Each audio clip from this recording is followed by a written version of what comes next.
Assalamualaikum warahmatullahi wabarakatuh.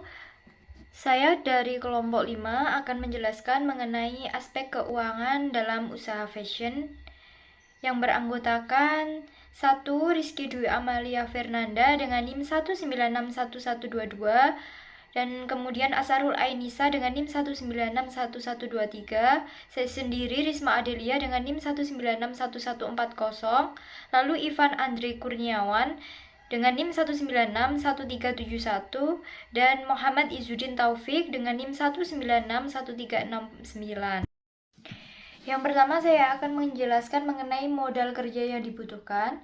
Modal kerja yang dibutuhkan sendiri oleh bisnis fashion dibagi menjadi dua, yaitu modal investasi. Modal investasi sendiri digunakan untuk membeli aktiva tetap seperti tanah, bangunan, mesin-mesin, serta investasi lainnya, dan biasanya modal pinjaman berjangka waktu panjang. Yang kedua, modal kerja. Sedangkan modal kerja yaitu modal yang digunakan untuk membiayai operasional perusahaan dan biasanya berjangka waktu pendek. Modal kerja digunakan untuk keperluan membeli bahan baku, membayar gaji karyawan, dan biaya pemeliharaan serta biaya-biaya lainnya. Dan yang kedua adalah neraca awal usaha. Untuk menyusun saldo awal neraca diperlukan pengumpulan data, aset, dan utang yang digunakan untuk kegiatan usaha. Menentukan saldo awal neraca merupakan bagian yang penting dalam memulai pembukuan dengan menggunakan program akuntansi. Untuk jelasnya, berikut data yang harus dikumpulkan. Yang pertama, kas dan bank.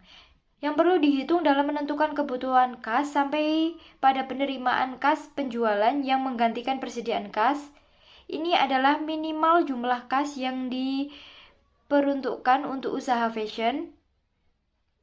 Bila jumlah kas bank tersebut sudah tercatat sebelumnya. Yang kedua, piutang usaha.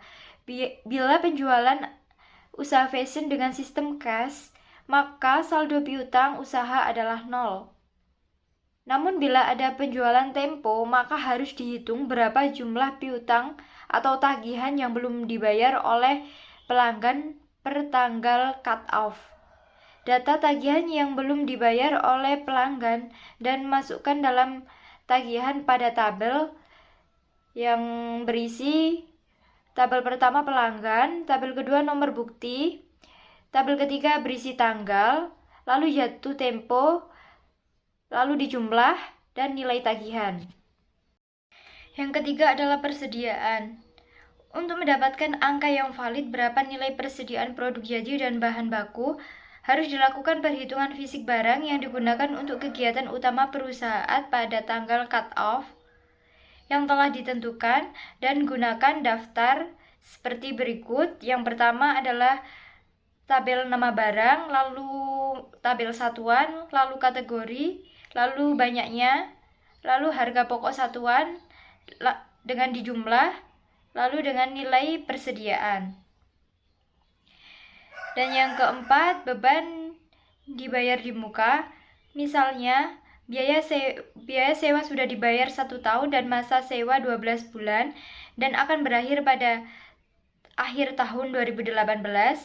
Demikian, sewa dibayar di muka tersebut akan diamortisasi tiap bulan dan dibebankan ke akun biaya sewa dalam rugi laba setiap tahunnya dengan tabel sebagai berikut.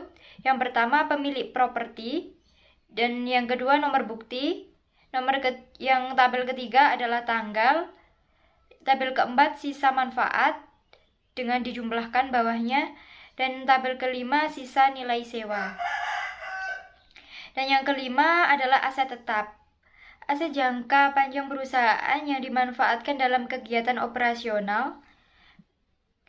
Untuk menghitungnya, gunakan daftar seperti berikut untuk mengetahui tarif penyusutannya. Yang pertama adalah nama aset, lalu dijumlahkan. Tabel kedua kelompok, tabel ketiga tanggal beli, tabel keempat masa manfaat, tabel kelima nilai aset, dan yang terakhir penyusutan per bulan. Yang ketiga, saya akan menjelaskan mengenai aliran kas atau cash flow. Dalam menjalankan bisnis fashion, persoalan arus kas ada 2 persoalan.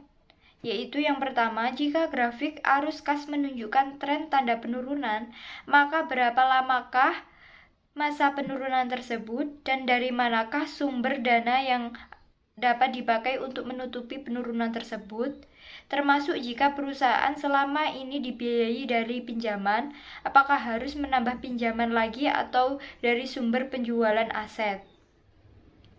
Dan yang kedua, jika grafik arus kas menunjukkan tren tanda kenaikan secara sistematif, maka kemanakah kelebihan keuntungan atau over profit akan dialihkan atau dipergunakan. Yang keempat, saya akan menjelaskan average rate of return. Dalam bisnis fashion, harus mengukur seberapa besar tingkat keuntungan rata-rata yang diperoleh dari suatu investasi dengan cara membandingkan laba setelah pajak atau EAT terhadap rata-rata investasinya. Hasil yang diperoleh dinyatakan dalam suatu persentase dengan rumus ARR sama dengan average earning after tax dibagi average investment dikali 100%.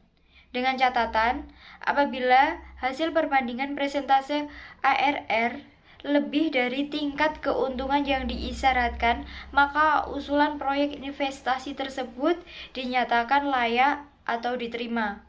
Dan yang kedua, jika ARR kurang dari tingkat keuntungan yang diisyaratkan, maka usulan proyek investasi tersebut dinyatakan tidak layak digunakan.